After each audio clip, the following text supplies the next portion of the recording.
Hello, gonna do this recap while climbing up Devil's Lake. This is actually footage I took last week, just voicing over it right now. But it's more exciting if we have an activity while we're actually doing the recap. So the main recap is Cardano has joined both Hyperledger and W3C. And this obviously benefits Cardano because it gives them more connections in the enterprise world. So our IOHK, the company charged with the development of Cardano ADA, will be joining the Hyperledger project and W3C. Charles Hoskinson confirmed this in a recent interview, and he believes that IOHK will benefit from their shared knowledge, and he also feels that the partnership will give it an edge in the bidding process. And he's saying that enterprises are actually just more comfortable with Hyperledger. So if Cardano joins Hyperledger Fabric, joins the Hyperledger process, that will actually help Cardano get more enterprise customers. He actually also says that that Cardano's next bid for the next 5 years, and he's going to bid on a new contract for Cardano, so he's not leaving anytime soon. And it's going to focus heavily on an enterprise version of Cardano that will be interoperable with the public blockchain of Cardano. So he's developing a lot of future for Cardano, and hopefully when he gets voted back in, he'll be able to implement all these after Shelley, Goguen, Basho, and Voltaire. And as for what those phases are, Shelley is decentralization, Goguen is smart contracts, Basho is scaling, Voltaire is governance. He wants all of that done by the end of this year.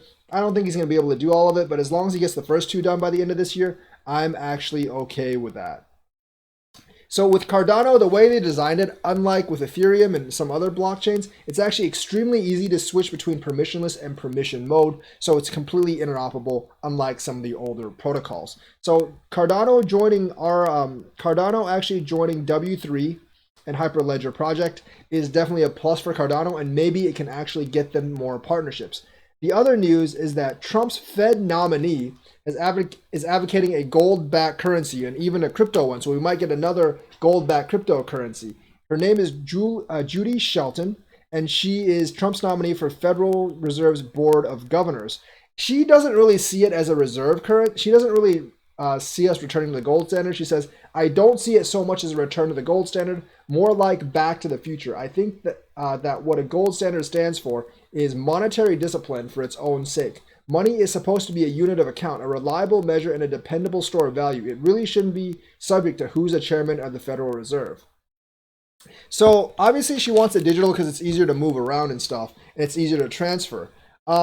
She also says, like, she's obviously against this massive printing of money. I'm not too happy myself about the massive printing of money that the Federal Reserve is actually doing, but I understand that the Federal Reserve does need the ability to actually print money to help with things like this one, like the coronavirus pandemic. Even if we didn't have an inflationary money, stuff like this pandemic would still happen, and then you would actually need to be able to actually help people out. And with the money that you can't print more of, that's kind of like fixed, you can't do that. And then we see what happens. People riot, and then governments get overthrown. So governments are not going to go for that. So while we do need this to kind of like rein it in a little bit, I do think that we actually need the ability to actually print money.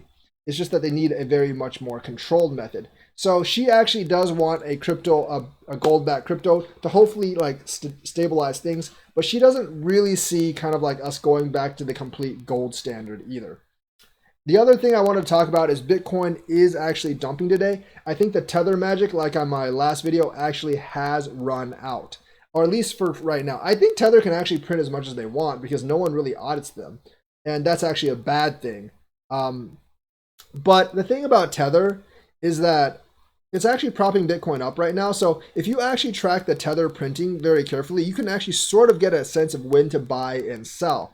But I think they were printing about 200 million a couple of weeks ago, and now they're only printing like 10 million a day. And that change has basically stirred Bitcoin to actually just stop rising and start falling a little bit. I do think that at some point that we will actually fall below a certain threshold where longs will actually start to liquidate, and then we'll have another quick fall of 1,000 points. It fell to around 8,800, and now it's back up to around 9K. We'll have to see what it does the rest of the day. like I do believe we'll have a major pullback sometime, maybe into the 6,000s because we were there not so long ago. I hope we can get back into the 5,000s, but I don't know if it'll pull back that far. I don't really believe the people that say that we're going to go back into 2,000 and 3,000s. Although I wouldn't mind it because I have a lot of USDC sitting on the sideline waiting to actually get in. So that is my update for today. Let me know what you think. Like and subscribe and hit that bell notifications button. Thank you and have a nice day.